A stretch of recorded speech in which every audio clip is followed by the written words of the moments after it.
So there was a recent story of a 19-year-old who is having an adverse reaction to the COVID-19 vaccine. He previously had a COVID-19 infection and decided to get vaccinated regardless of that. And again, what's playing out in terms of his reaction is pretty serious. And so I brought on David Helfrich and Madhav Assetti, who are both contributors here at The Pulse, to discuss this a little further. David, I know you know somebody right now close to you who has a current COVID-19 infection, yet the State Department is calling, the State Health Department, I should say, is calling to set up a vaccination appointment. What's going on with that situation there? Yes, it's good to be with you, Joe. Good to be with you, Madhava. So unfortunately, somebody very close to me does have COVID-19. She contracted it about a month ago. And actually, when she went in to test positive, right then and there, they wanted to schedule her for a vaccination. And unfortunately, there was actually no treatment protocol. There was no effort to say, hey, let's get you treated to mitigate your symptoms, and her symptoms were and have been pretty devastating. 2 weeks after she tested positive, she did get a call from the State Department of Health. And again, they reiterated, the fact that they would like to get her scheduled for vaccination and can she get scheduled? She declined at that time because, again, she has an active infection, active symptoms, and, getting vaccinated while you have active COVID-19 symptoms is just introducing a lot into your body where, things can go wrong. Even the CDC suggests that you wait at least 14 days, preferably 90 days before you think about getting vaccinated after having an active COVID-19 infection. And we know through various studies, including sciencemagazine.com, that the immunological memory of a COVID-19 infection, meaning natural immunity, can last up to 8 months, which is considerable durability. So it was perplexing to see why there was sort of this rush to get her vaccinated after having a COVID-19 infection, and where in the overwhelming likelihood she would be mounting a strong antibody response. Now, of course, there are other studies that show that the mRNA vaccines, the more efficacious vaccines, do offer considerable durability and variant protection. In fact, there's a UC Irvine study that suggests that mRNA vaccines are actually more robust than natural immunity. But whatever side on that debate you fall, it's clear that somebody who has COVID-19 is going to mount a strong antibody response and have natural immunity and natural protection for a long time. So it is perplexing why there would be a push to vaccinate somebody so soon and not let their body fully recover before thinking about getting the vaccine. Yeah, it seems like definitely a bizarre policy that in some ways seems to go in the face of what we've known about immunology for so long. Madhava, like David mentioned, there's studies on both sides like we've seen with most things with COVID, but is there really any reason why we should be kind of avoiding the reality of natural immunity that we've seen for, hundreds and hundreds of years when it comes to viruses? That should be our working model, folks. Listen, you astutely pointed out the fact that there are going to be studies on both sides that say similar things or opposite things. David referred to a study that talked about robust immunity from vaccines. Look, this is a really important and critical aspect of what's happening right now, because we've reached a place of saturation in terms of vaccinations. Pretty much everybody who wants to get vaccinated has been vaccinated. Everybody who doesn't want to get vaccinated are probably not going to get vaccinated. But now we're talking about a subset of people, the younger groups. So there's another group of people that are being pushed towards vaccines. And when this particular aspect arises in terms of having a previous infection and being offered a vaccine, this is challenging a basic tenet of immunology, which is the fact that natural immunity is better than anything that we can produce through a vaccine. Why is that the case? Well, let's just go back for a moment and look at the science, or just our basic understanding is our immune systems are amazingly efficient and powerful at preventing us from getting sick twice from the same pathogen. Vaccinology is about using this power to avoid getting sick once. It's not easy to do that. This is why in every vaccine, not the mRNA vaccines, but in every vaccine, there are adjuvants. Perhaps the mRNA vaccine has an adjuvant too. I can go into that.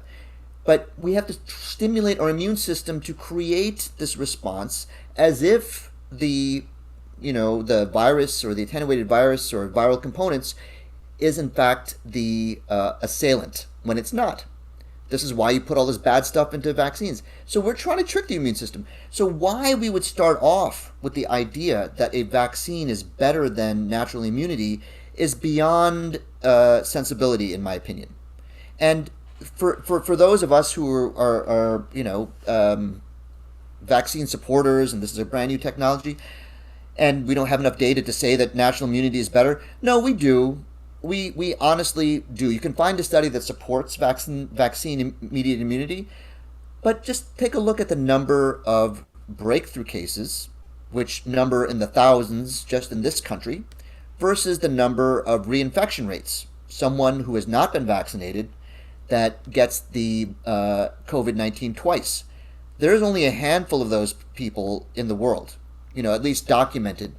So that in and of itself should be enough for us to have a working theory as to what's happening, which is the mRNA vaccines may be very efficacious, but please, don't consider that to be as good or better than natural immunity. That would be the exception to the rule by a large margin. And to assume that we don't know or we should go with vaccines over natural immunity is an enormous misstep. And I honestly, it is such a big misstep that one has to look more deeply at this question. Why are our authorities pushing us to get vaccinated even though we've been already exposed to the virus, as in David's friend situation and the person on the defender, a healthy young 19-year-old athlete, previously had COVID, now gets vaccinated, now has, heart inflammation. There's a risk to doing this. Why are we doing this? And this is where we have to, speculate, because it doesn't make any sense. That's why I'm going down this rabbit hole, is why are they doing this? Well, inescapably, we're losing something by vaccinating everybody. And what we're losing here is a very, very important signal, which has to do with the efficacy of the vaccine. If we vaccinate everybody, how are we going to know through comparison whether vaccinated people are doing better than non-vaccinated people who are naturally immune? I don't know. You get rid of one group, you have nothing to compare it to. Moreover, when you vaccinate everybody, you no longer have a control group to test safety against, because everybody comes down with the same sort of side effects or constellation of symptoms. But if there's no control group, you can't attribute it to the vaccine. So this is something that we have to consider very closely, and I think it should be on the table when we discuss these kinds of issues. Yeah, it's well said. And it's challenging because you have a lot of doctors, a lot of scientists right now standing up saying, I think that the measure we're taking when it comes to COVID, especially in children, aka the vaccine, is potentially a lot more dangerous than the actual virus is, and that's true, right? And we're seeing the symptoms here, and it almost feels shockingly just odd that government and public health would be sort of just everybody get vaccinated, one size fits all, everybody just get vaccinated, and yet that seems just like an absolutely absurd thing to be doing right now, which leads to the big question, right? When you see the citizenry right now sort of fighting over so many things having to do with COVID, while government continues to take more and more authoritarian measures, take more control over people, censor, silence more people. I mean, what they're doing is very organized, while the citizenry is being kept extremely disorganized, fighting over so many of these particular issues. It almost feels like, in some ways, that's part of a potential agenda here. And I use that word from the standpoint of you might think it's conspiracy, but at the same time, it's something we got to talk about. There's things that are going on that make absolutely no sense. Do you guys have anything to add, starting with David, just on what you're seeing happen at a governmental policy level here, and how this might be just dividing people like crazy? Well, I mean, there's a couple of things. One, for younger people, particularly young kids or young teenagers, the data shows that the flu is just as dangerous as COVID-19, if not more dangerous.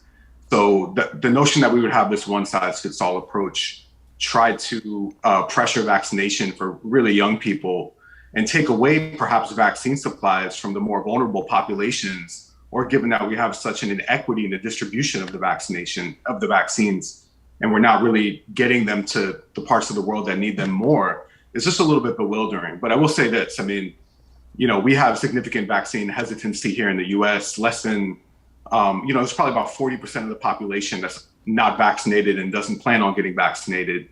So we are going to have control groups. We're going to have people who do not have the experience of getting vaccinated. We're going to have people who maybe got one vaccine and then decided not to get the second one. And then we'll have people who are per se fully vaccinated.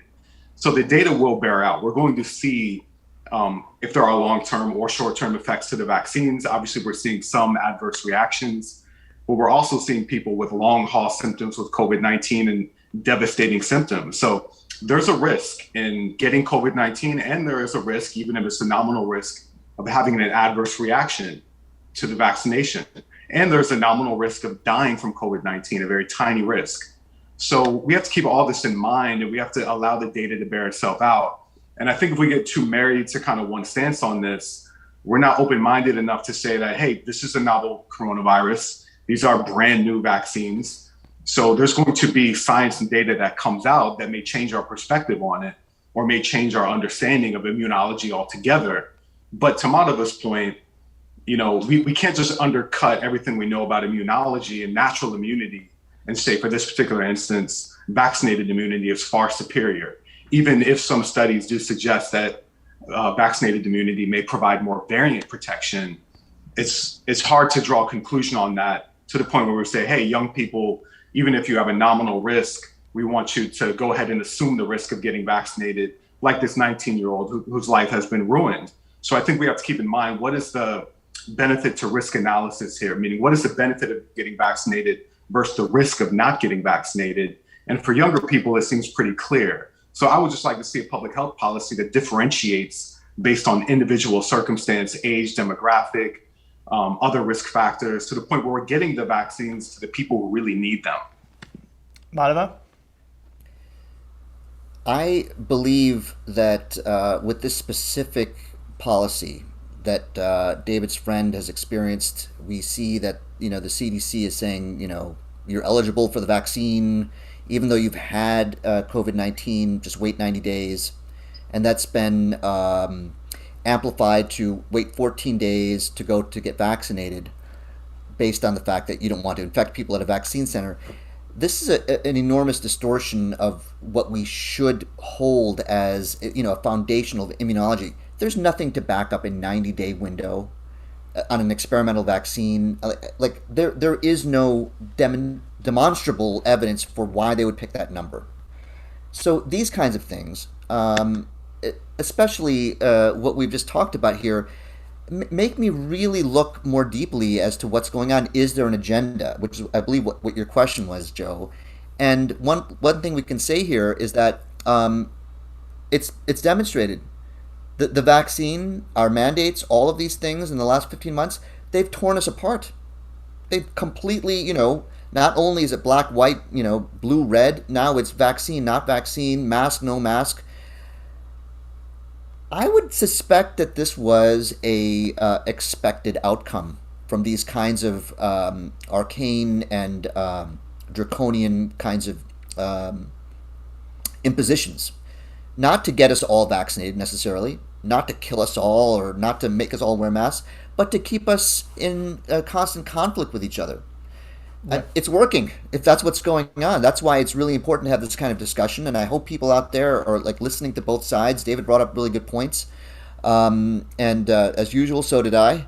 But this is the kind of thing that we need to talk about. Is can't we actually have a conversation? Because if we can't, and there is an agenda in play, then they have won. Mm-hmm. Well, and this is really important. I just wanted to say real quickly, and why I appreciate having these kind of conversations with you both, is that we can show that these conversations don't have to tear us apart, right? We can have a conversation about this where people are bringing up opposing viewpoints, balancing them together, and not demonizing the other person by saying, hey, just because you wear a mask or you don't wear a mask, or you happen to get the jab or you didn't, means that we can't identify with each other in a commonality and that shared humanity. This is what's being lost in this discussion. And to Madhava's point, it is driving us apart. And Is there an ulterior motive or a nefarious motive there to see if it can drive us apart? Perhaps. But we should never give into that to the point where we're also just kind of falling in place based on our vaccination status, our mask status, or any other identifier that drives us apart. Indeed, it definitely is not the way to go. And this is where we lead into solutions a little bit by talking about this stuff and asking deeper question. Is there some sort of agenda? Is there some sort of play going on? Is it just an authoritarian culture that's driving this forward, or are we talking about something deeper like the Great Reset? Right? All these discussions are on the table that we need to have more deeply. David, Madhava, thank you both for coming on and sharing your insight on this. It was fun as always. Yeah, nice to be with both you guys. Always good to be with you.